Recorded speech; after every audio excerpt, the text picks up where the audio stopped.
Hello student, in previous video we studied some concept in a permutation, that is what is cycle, length of cycle, and how to find the permutation is odd or even.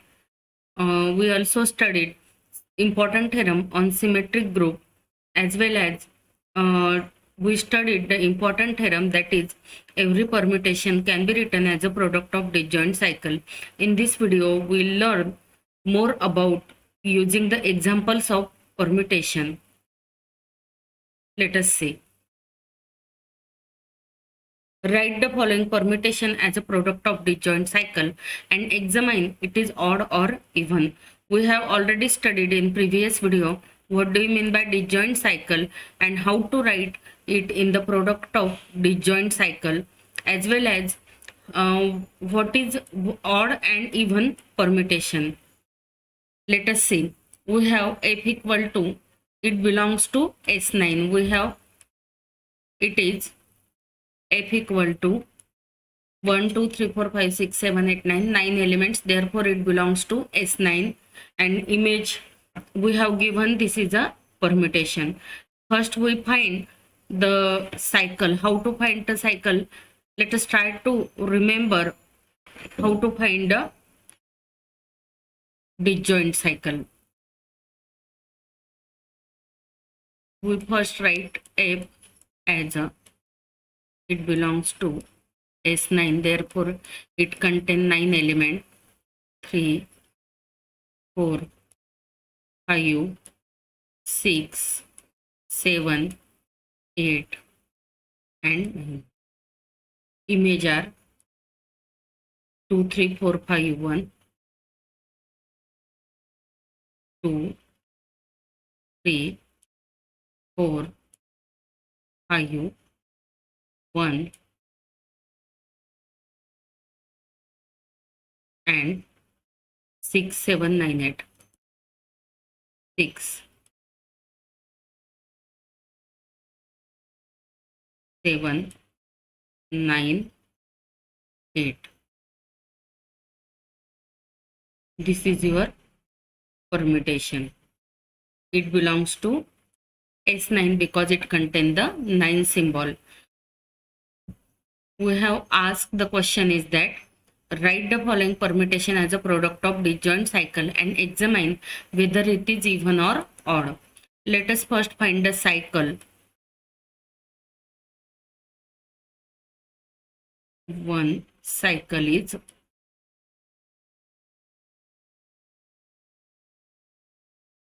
we will find the cycle first.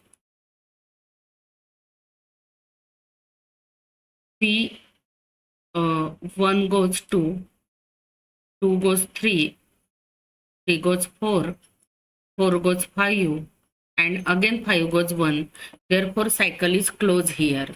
Now, 5 symbols are covered in this cycle. Let us find the another cycle. 6 goes 6, therefore it is identity. 7 goes 7, this is also identity. And we have the next cycle is 8 goes 9 and 9 goes 8. This is your cycle. And you may observe that this is the disjoint cycle. It is a product of disjoint cycle. What do you mean by disjoint? No symbol is common in both cycle. Therefore, this is a, f can be written as product of this and this cycle. Therefore, it is a product of disjoint cycle. Next, we have asked that it is whether it is even or odd. Then how to find even or odd?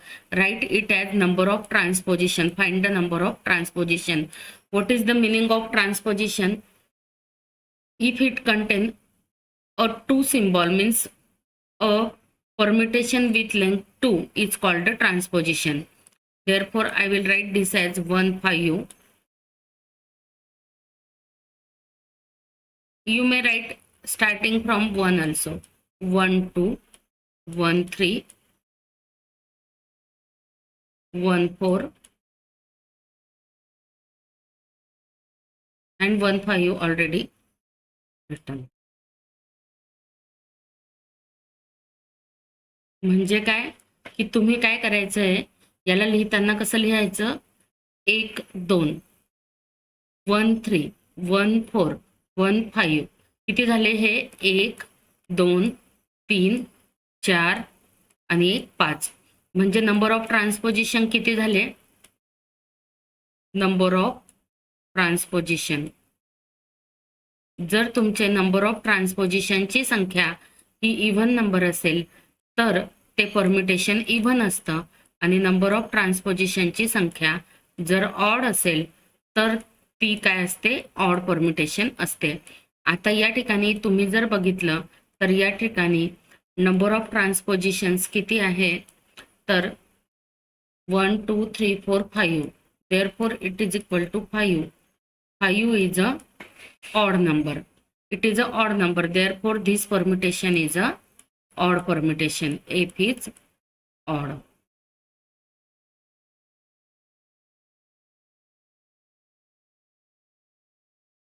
F is a odd permutation. म्हणजे मी काय केलं, याला पहिल्यांदा तर product of disjoint cycle लिहिलं. ह्या cycle आहे आणि ह्या सायकलमध्ये एकही सिम्बॉल काय कॉमन नाही आहे, म्हणजे हे डिसजॉइंट सायकल आहे. तर याला आपण पहिल्यांदा दिलेल्या एफला प्रोडक्ट ऑफ डिसजॉइंट सायकल लिहिलं आणि त्यानंतर त्याला लिहिलं ट्रान्सपोजिशनच्या फॉर्ममध्ये, आणि म्हणून ट्रान्सपोजिशनची संख्या ही 5 आल्यामुळं आपण म्हटलं की तो ऑड नंबर असल्यामुळं ट्रान्सपोजिशन 5 आहे, आणि म्हणून परम्युटेशन हे ऑड परम्युटेशन आहे. बघूया. बघा 1 2 3 4 5 8 9 1 2 3 याला पुन्हा प्रोडक्टमध्ये तुम्ही लिहून बघितलं म्हणजे हे व्हेरीफाय केलेलं आहे. बघा 1 2 3 4 5 म्हणजे 5 पर्यंत लिहिलं, आणि त्यानंतर पहिली सायकल पुढचे सिम्बॉल त्यामध्ये नाहीये म्हणून त्याला काय लिहायचं? आयडेंटिटी 6 6 7 7 8 8 9 9. दुसऱ्या सायकलमध्ये फक्त 8 आणि 9 आहे म्हणून 8 गोज 9 9 गोज 8 लिहायचं. बाकी सगळे सिम्बॉल कसे लिहायचे? तर या पद्धतीने लिहायचे आयडेंटिटी परम्युटेशन प्रमाणे. मग आता यांचा प्रोडक्ट कसा करायचा मी मागच्या लेक्चरमध्ये झालेलं आहे आपलं. 1 ची इमेज 2, 2 ची इमेज 2 म्हणजे फायनली एकाची इमेज 2. म्हणजे कसं 1 गोज 2 पहिल्या परम्युटेशन मध्ये, आणि दुसऱ्या परम्युटेशन मध्ये 2 ला बघायचं. 2 गोज 2 याचा अर्थ होतो फायनली 1 गोज 2, म्हणून आपण या ठिकाणी लिहिलं 1 गोज 2. त्याच पद्धतीने 2 गोज 3 कंपोजिशन मॅपिंग प्रमाणे 2 ची इमेज किती आहे? पहिल्या परम्युटेशन मध्ये 3 आणि दुसऱ्या परम्युटेशन मध्ये 3 गोज 3, देअरफॉर फायनली 2 गोज 3, म्हणून आपण लिहिलं इथं 2 गोज 3. त्यानंतर 3 goes 4 and 4 goes 4, therefore finally 3 goes 4. 4 goes 5 and 5 goes 5, therefore 4 goes 5 and 5 goes 5, therefore 4 goes 5. Next 5 goes 1 and 1 goes 1, therefore finally 5 goes 1. Similarly next element आपण find out केले तर आपल्या लक्षात येईल की हा आपला ओरिजिनल परम्युटेशन एफ आहे. म्हणून आपण काय केलं तर हा कसा लिहिता येतोय? मला इथं जर एफ असेल एफच लिहावं लागेल, सिग्मा असेल तर सिग्मा. तर नंबर ऑफ ट्रान्सपोजिशन किती झाले? मग आता तुम्हाला काढून दाखवले मी. 1 2 1 3 1 4 1 5 आणि 8 9 म्हणजे ते किती झाले? 5. ऑड नंबर आहे म्हणून दिलेलं परम्युटेशन काय तर ऑड आहे. Next find the given permutation is even or odd. आता या ठिकाणी बघा तुम्हाला काय दिलेलं आहे, मागच्या याच्यात परम्युटेशन दिलेलं होतं, आता या ठिकाणी प्रोडक्ट ऑफ डिसजॉइंट सायकल ते ऑलरेडी दिलेले आहे, म्हणजे तुम्हाला त्याला डिसजॉइंट सायकल फाइंड आउट करण्याची गरज नाही. तुम्ही डायरेक्टली त्याला प्रोडक्ट ऑफ ट्रान्सपोजिशन लिहा आणि ट्रान्सपोजिशनची संख्या मोजूया. 1 2 1 3 अँड 1 2, देअरफॉर ट्रान्सपोजिशनची संख्या. आता हे बघा ही जी आहे या ठिकाणी हे 1 2 असू शकणार नाही, हे आपण 1 4 घेऊ कारण हे परम्युटेशन मध्ये सारखे ट्रान्सपोजिशन आपण घेत नाही. तर हे झालं या ठिकाणी 1 2 1 3 आणि 1 4, म्हणजे पुन्हा 1 हा सिम्बॉल कॉमन असू शकत नाही. म्हणजे या ठिकाणी आपल्याला हे जे आहे तर हे सेम सिम्बॉल यामध्ये असू शकत नाही. तर आपण 1 2 हे या ठिकाणी काढून टाकूया. तर 1 2 3 असं आपल्याला ट्रान्सपोजिशन परम्युटेशन डायरेक्टली त्याची डिसजॉईंट सायकल न घेता एकच सायकलमध्ये त्याला रिप्रेझेंट केलेलं आहे. म्हणून आता या ठिकाणी मी याला कसं लिहिते बघा, 1 2 3 ना, 1 2 1 3, 1 2 आणि 1 3. त्यामुळे या ठिकाणी हे जर या पद्धतीने असेल तर आपण नेक्स्ट एक्झाम्पल बघूया. F G is equal to, जर 3 असेल तर परम्युटेशन ऑड आहे. 1 2 3 4 5, 1 2 3 4 5. या ठिकाणी आपल्याला हे सिम्बॉल डायरेक्ट दिलेले आहे, त्यामुळे आपण यामध्ये चेंज न करता फक्त आपल्या अंडरस्टँडिंगसाठी आपण करूया. तर म्हणूनच या ठिकाणी एफ मध्ये बघा काय आहे, 1 2 3 1 2, 1 2 3 1 2, 1 2 1 3 1 2, 3 आहे म्हणून ऑड परम्युटेशन. या ठिकाणी पुन्हा हे दिलेलं आहे आपल्याला, म्हणून आपण करू बघा. 1 2 1 3 1 4 1 5, again 1 2 1 3 and next is 4 5. Therefore ट्रान्सपोजिशनची संख्या आहे 1 2 3 4 5 6 7. देअरफॉर 7 असल्यामुळं पुन्हा ते काय झालं तर ऑड परम्युटेशन. नेक्स्ट आता या ठिकाणी बघा, प्रोडक्ट ऑफ ट्रान्सपोजिशन लिहायचं आहे.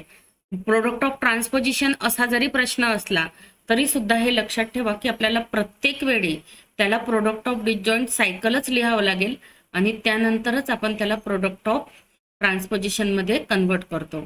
या ठिकाणी तुम्हाला सिग्मा दिलेला आहे. And hence write whether it is even or odd permutation, also find sigma inverse and examine sigma inverse is even or odd. त्याच पद्धतीने आपण जसं प्रिव्हियस एक्झाम्पल सोडवलं तसंच सोडवूया. सिग्मा दिलेला आहे आपल्याला या पद्धतीने. आता आपण त्याची सायकल फाइंड आउट करू. तर बघा, तुमच्या लक्षात येईल की आपण कशा पद्धतीने सायकल फाइंड आउट करतोय. 1 ची इमेज 3, 1 3, 3 गोज 5, 5 गोज 7, 7 गोज 1, 1 ला आली म्हणजे इथं हा क्लोज करा. त्याच पद्धतीने या ठिकाणी आपण 1 3 5 7 झाले म्हणून मी नेक्स्ट घेते symbol, that is 2, 2 2 goes 6, 6 goes 9, 9 goes 2. म्हणून ही सायकल पण इथं संपली. आता 1 आला, 2 आला, 3 आला, पण 4 बाकी आहे म्हणून मी नेक्स्ट घेते 4, 4 4 goes 8 and again 8 goes 4. Therefore या ठिकाणी सगळे सिम्बॉल कव्हर झाले बघा, 1 2 3 4 5 6 7 8 9. मग आता ही आहे तुमची disjoint cycle, product of disjoint cycle. म्हणजे जरी तुम्हाला, मी पुन्हा पुन्हा सांगते की जरी तुम्हाला प्रश्न असा विचारलेला असेल की प्रोडक्ट ऑफ ट्रान्सपोजिशन लिहा, तरी सुद्धा पहिल्यांदा आपल्याला त्याला प्रोडक्ट ऑफ डिसजॉईंट सायकलच लिहावं लागतं. आता आपण प्रोडक्ट ऑफ ट्रान्सपोजिशन काढू. म्हणजे काय, 1 3 1 5 1 7, देन 2 6 2 9 2 8, नेक्स्ट इज 4 8, 1 2 3 4 5 6. किती झाले, 1 2 3 4 5 6, 6 नंबर ऑफ ट्रान्सपोजिशन आहे म्हणून कोणतं परम्युटेशन झालं, हे इव्हन परम्युटेशन. आता या ठिकाणी एक नोट लक्षात, आपण एक्झाम्पल सोडवल्यावरती ती नोट मी तुम्हाला सांगते. मी तुम्हाला, आपण मागच्या लेक्चरमध्ये पाहिलेलं आहे how to write the inverse of permutation. Just आपण जसं की डेफिनेशन बघतो की एफ जर ए टू बी फंक्शन असेल तर एफ इनव्हर्स हे कसं फंक्शन असतं, बी टू ए. मग एफ इनव्हर्स हे बी टू ए म्हणजे आपला काय बदलतो, डोमेन आणि कोडोमेन, म्हणजे एलिमेंट आणि इमेज. म्हणून या ठिकाणी कसे होणार, हे इनव्हर्स जर असेल तर आपण खालचा रो वरती आणि वरचा रो खाली लिहितो. तर आपण हा रो इंटरचेंज केले आपसात आणि त्यानंतर याला क्रमाने लिहा. म्हणजे कसं, 1 इथूनही तुम्ही डायरेक्ट लिहू शकता, 1 7, त्यानंतर 2 9, त्यानंतर 3 1, 4 ची इमेज 8, 4 8, त्यानंतर 5 3, 5 3, त्यानंतर 6 आहे 2, 6 2. त्यानंतर आहे 7 5, 7 5. त्यानंतर आहे 8 4 आणि 9 ची इमेज आहे 6, 9 6. याचा अर्थ हे झालं आपलं इन्व्हर्स परम्युटेशन. आपण काय केलं, फक्त त्याला रिव्हर्स ऑर्डरने लिहायचं असतं. तो झाला सिग्मा इन्व्हर्स. आता या ठिकाणी आपण क्रमाने लिहून घेतले. आता आपण त्याची डिसजॉईंट सायकल फाइंड आउट करू. बघा, सायकल कशी फाइंड आउट करायची मी तुम्हाला ऑलरेडी शिकवलं आहे, तरी सुद्धा आता बघूया आपण सायकल कशी आहे. तर 1 1 goes 7, 7 goes 5, 5 goes 3 and 3 goes 1. म्हणजे 1 ला पुन्हा आली ती, म्हणून ही क्लोज झाली. त्यानंतर पुढचा सिम्बॉल घेऊ आपण 2, 2 goes 9, 9 goes 6 and 6 goes 2 again. म्हणजे ही पुन्हा दुसरी सायकल क्लोज झाली. आता राहिली पुढची 4, 4 goes 8 and 8 goes 4. तर बघा, 4 लेंथ, त्यानंतर 3 लेंथ आणि त्यानंतर कुठला सिम्बॉल राहिला का आपला 1 2 3 झाला, 4 झाला, 5 झाला, 6 7 8 आणि 9 पण झाला. मग आता या ठिकाणी बघा आता किती होणार हे 1 7 1 5 1 3. त्यानंतर 2 6 2 9 and 4 8 ऑलरेडी आहे. 1 2 3 4 5 6. किती आले आपले 6. म्हणून या ठिकाणी सुद्धा किती झाले, तर आपले 6च झाले. यावरून मी तुम्हाला एक कन्क्लुजन, तुम्हाला जर आठवत असेल आपण मागच्या व्हिडिओमध्ये पाहिलेलं आहे की जर सिग्मा इव्हन परम्युटेशन असेल तर त्याचा इन्व्हर्स सुद्धा इव्हन परम्युटेशन असतो. बघा किती आले 1 7 5 3 2 9 6 and 4 8. किती आले 6 transposition. Therefore sigma inverse is also even permutation. पुढचं एक्झाम्पल आहे, if sigma is a cycle 1 3 5 7 belongs to a set. म्हणजे याच्यामध्ये 8 मेंबर्स आहे, 8 एलिमेंट्स आहे. Mu is also having the 4 elements in cycle but it also belongs to a set, are odd permutation, both are odd permutation. Then examine sigma into mu is even or odd. आता हे sigma ए set मध्ये आहे म्हणून आपण 8 सिम्बॉलवर लिहून घेतलं. कसं लिहायचं सांगितलंय मी, 1 goes 3 3 goes 5. बघा पुन्हा तुम्हाला करून दाखवते. 1 3 5 7 आहे ना, सिग्मा इज 1 3 5 7 आणि ए सेट 1 2 3 4 5 6 7 8. मग आता 1 3 5 7, 1 goes 3 3 goes 5 5 goes 7 and it means 7 goes 1. Therefore 4 image of 4 is 4, image of 2 is 2, image of 6 is 6 and image of 8 is 8, because we have given the cycle only containing the 4 elements. Now let us tau. Therefore I would like to directly product of sigma into tau. Tau is also belonging to 8. Therefore it is 1 2 3 4 5 6 7 and 8. Let us see the elements cycle 1 4 6 8. 1 4 4 goes 6, 6 goes 8 and 8 goes 1. Therefore 2 goes 2, 3 goes 3, 5 goes 5 and 7 goes 7. Now let us find the sigma into tau. It contains 8 elements. Therefore, 1, 2, 3, 4, 5, 6, 7, and 8. Now let us find the sigma into tau. 1 goes 3 and here 3 goes 3. Therefore, finally 1 goes 3. 2 goes 2 and 2 goes 2 here. Therefore, finally 2 goes 2. 3 goes 5 and 5 goes 5 here. Therefore, finally 3 goes 5. Next, 4 goes 4 and 4 goes 6. Therefore, finally 4 goes 6. 5 goes 7 and 7 goes 7. Therefore, 5 goes 7. 6 goes 6, 6 goes 8. Therefore, finally 6 goes 8. Next, 7 goes 1 and 1 goes 4. Therefore, finally 7 goes 4. 8 goes 8 and 8 goes 1. Therefore, 8 goes 1 here. 1, 2, 3, 4, 5, 6, 7, 8. All elements are covered. This is the product of sigma into tau. Now, find the cycle.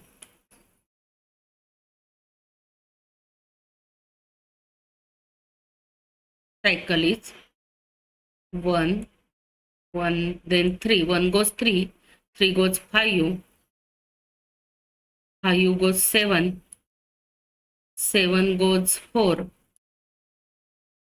4 goes 6, 6 goes 8, and 8 goes 1. This is end of the cycle. Now 2, the symbol 2 is not covered here, but 2 goes 2 here. Therefore, we don't need to write the symbol 2 goes 2 because it contains only one element and we have to write it's a product of transposition. Therefore, it is not a cycle. Now, the transposition is, find out the transposition.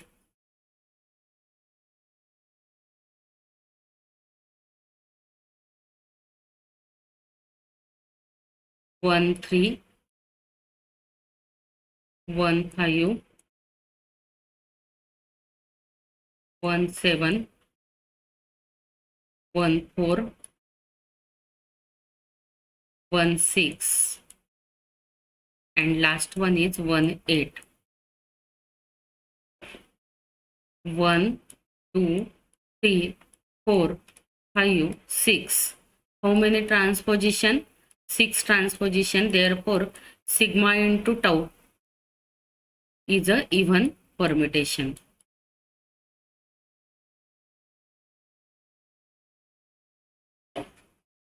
Means you may conclude here that if sigma is odd permutation and tau is odd permutation, then we get sigma into tau is even, means product of odd permutation is even.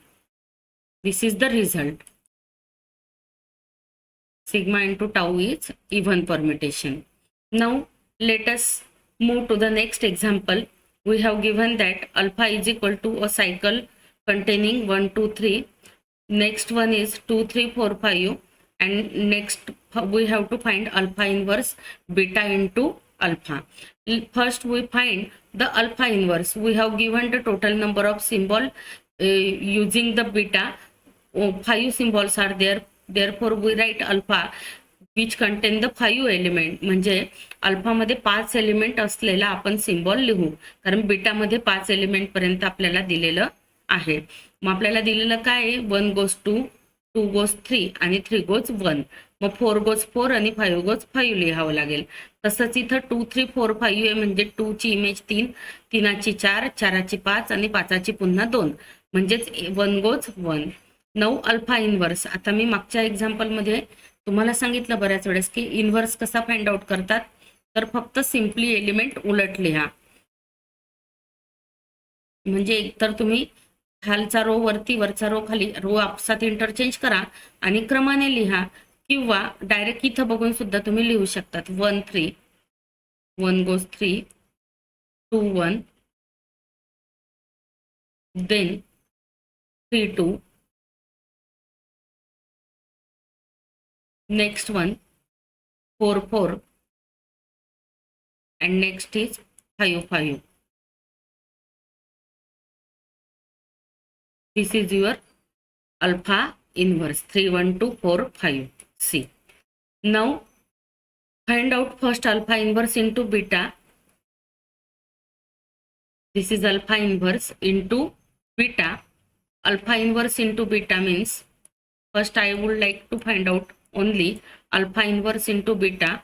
It contains the 5 element. Therefore, write it the 5 element 1, 2, 3, 4 and 5.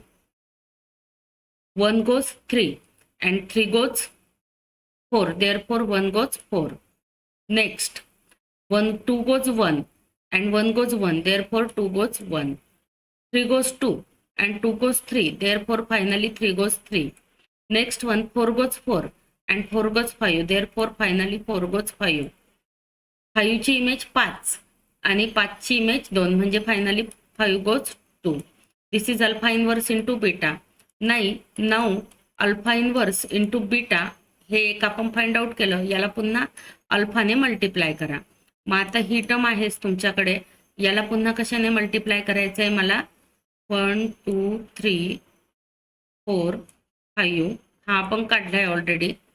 4, 1, 3, 5 and 2. आणि आता आपण पुन्हा alpha लिहूया. Alpha आहे 1, 2, 3, 4, 5. Alpha आहे 2, 3, 1, 4 आणि 5. आता यांचं मल्टिप्लिकेशन आपल्याला करायचं आहे. 5 एलिमेंट आहे 1, 2, 3, 4, 5. 1 goes 4, 4 goes 4. Therefore, finally 1 goes 4. 2 goes 1, 1 goes 2. Therefore, finally 2 goes 2. Next, 3 goes 3 and 3 goes 1. Therefore, finally 3 goes 1. 4 goes 5, but 5 goes 5. Therefore, finally 4 goes 5. 5 goes 2 and 2 goes 3. Therefore, finally 5 goes 3. This is your alpha inverse beta into alpha. 4, 2, 1, 5, 3. C. In this way, we can find the product as well as even or odd permutation, whether it is even or odd. First, we write the permutation as a product of disjoint cycle, then we write it as a product of transposition, and according to number of transposition, we conclude that the permutation is even or odd. In these last two example, we find the inverse of permutation and product of permutation. And in the last but one example, you find the important result, that is, if both the permutation are odd, then product of odd permutation is even permutation. Thank you. In the next lecture, we will continue with some more examples of permutation. If you have any query regarding this video, you may ask me, whether is on this contact number or this is my email ID. Thanks for watching.